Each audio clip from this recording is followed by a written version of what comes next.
आती हूँ अपने फोर्थ स्ट्रेंजा पर। In the world's broad field of battle, in the bivouac of life, be not like dumb driven cattle, be a hero in the strife।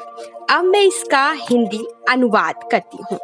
इसका मतलब है विश्व के संघर्षशील वातावरण तथा जीवन के पड़ाव में हमें ऐसे मूक पशुओं की तरह व्यवहार नहीं करना चाहिए जो शक्ति द्वारा हाके गए हैं, किंतु हमें जीवन के संघर्षपूर्ण कार्य क्षेत्र में वीर पुरुषों की तरह व्यवहार करना चाहिए।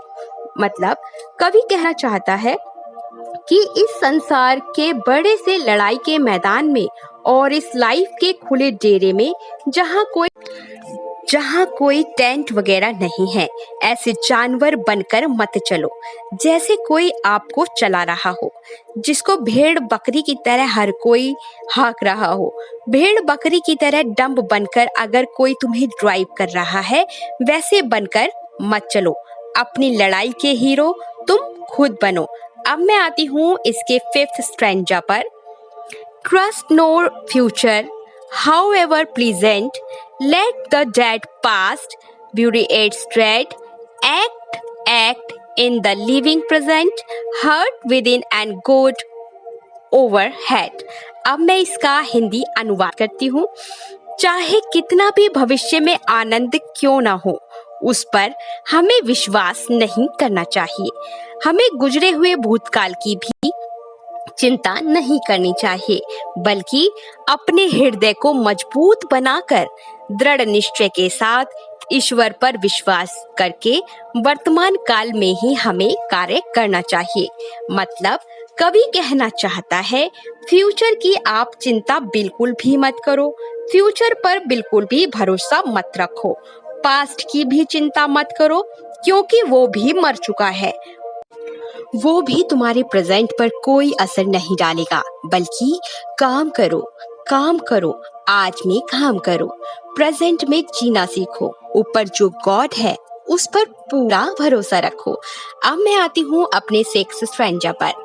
Lives of great men all remind us we can make our lives sublime and departing leave behind us footprints on the scent of time। अब मैं इसका हिंदी अनुवाद करती हूँ। श्रेष्ठ महानुभावों का जीवन हमें यह याद दिलाता है कि हम भी अपने जीवन को और अधिक श्रेष्ठ बना सकते हैं और संसार से जाते समय हम अपनी छाप अर्थात अपने पैरों के निशान छोड़ सकते हैं। अर्थात जिस प्रकार श्रेष्ठ व्यक्ति से हमें प्रेरणा मिलती है, उसी प्रकार आगामी पीढ़ियों के व्यक्ति भी हमारे कामों से प्रभावित होकर अपने जीवन को श्रेष्ठ बना सकते हैं। इस कविता में कवि कहना चाहता है कि ग्रेट और सक्सेसफुल लोगों की जिंदगी हमें यह सिखाती है, यह एहसास करवाती है कि हम भी अपनी जिंदगी को बेहतर बना सकते हैं। जाते जाते अपने पीछे अपने पैरों के निशान से इसका मतलब है यानी अपने कामों को अपने पीछे छोड़ जाएंगे। हम थे या नहीं थे, किसी को इससे कोई फर्क नहीं पड़ता, लेकिन हमारी आगे आने वाली जनरेशन सिर्फ हमारे कामों की वजह से ही हमें पहचानेगी। यहाँ पर समय की रेत में पाँव के निशान का मतलब है अगर तुमने समय रहते कार्य कर लिए तो आगे आने वाली जनरेशन हमेशा तुम्हें याद रखेगी। अब मैं आती हूँ इसके सेवेंथ स्ट्रेंजा पर।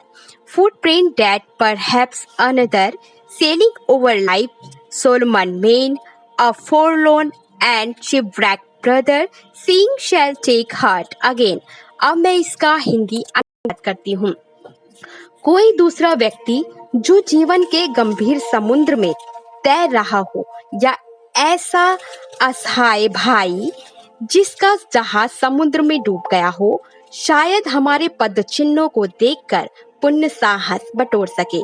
मतलब कवि कहना चाहता है पैरों के निशान रेत में देखकर आगे आने वाले टाइम में कोई और व्यक्ति जिंदगी के इस बड़े से समुद्र में तैरता हुआ आए, कोई लाचार सा जिसका शिप बर्बाद हो गया हो, वो भाई आए और इन पैरों के निशानों को देखकर उसे कोई उम्मीद मिल जाए आगे बढ़ने की।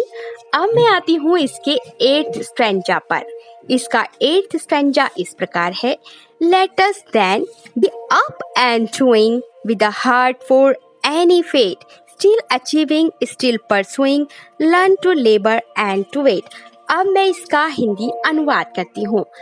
अब हमें कार्य करने के लिए प्रयत्नशील हो जाना चाहिए और हमें अपने दिल को किसी भी परिस्थिति का सामना करने को दृढ़ बना लेना चाहिए, ताकि हम उपलब्धियां प्राप्त करते हुए और आगे बढ़ने के लिए तथा परिश्रम करना सीखने के लिए एवं अपनी बारी की प्रतीक्षा करने के लिए तैयार हो सके।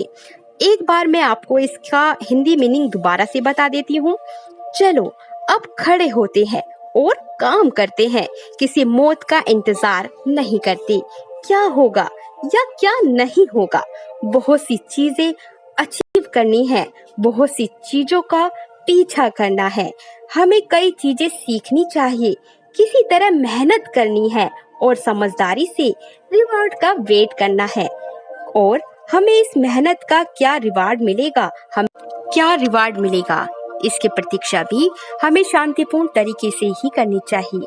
आज मैंने डिस्कस करी आपसे H.W. लॉन्गफेलो की आ स्लम ऑफ लाइफ। ये पोयम आपको कैसी लगी, आप हमें जरूर बताइएगा।